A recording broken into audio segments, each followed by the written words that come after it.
رسول اللہ صلی اللہ علیہ وآلہ وسلم نزول قرآن کے وقت بہت سختی محسوس فرمایا کرتے تھے، اور اس کی علامتوں میں سے ایک یہ تھی کہ یاد کرنے کے لیے آپ اپنے ہونٹوں کو ہلاتے تھے۔ ابن عباس رضی اللہ تعالیٰ عنہ نے کہا، میں اپنے ہونٹوں کو ہلاتا ہوں جس طرح آپ ہلاتے تھے۔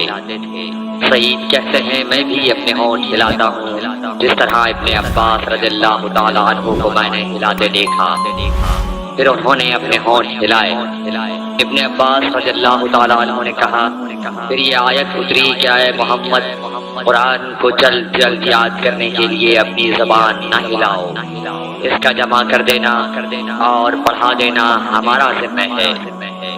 حضرت ابن عباس رضی اللہ تعالیٰ عنہ کہتے ہیں، یعنی قرآن آپ صلی اللہ علیہ وآلہ وسلم کے دل میں جمع دینا اور پڑھا دینا ہمارے ذمہ ہے۔ پھر جب ہم پڑھ چکے تو اس پڑھے ہوئے کی اتباع کرو۔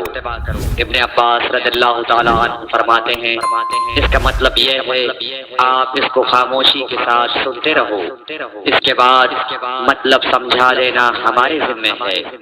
پھر یقیناً یہ ہماری ذمہ داری ہے کہ آپ اس کو پڑھو، یعنی اس کو محفوظ کر سکو۔ چنانچہ اس کے بعد جب آپ کے پاس حضرت جبرائیل علیہ السلام وحی لے کر آتے تو آپ توجہ سے سنتے، جب وہ چلے جاتے تو رسول اللہ صلی اللہ علیہ وسلم اس وحی کو اس طرح پڑھتے جس طرح حضرت جبرائیل علیہ السلام نے اسے پڑھا تھا۔ صحیح بخاری حدیث نمبر 5۔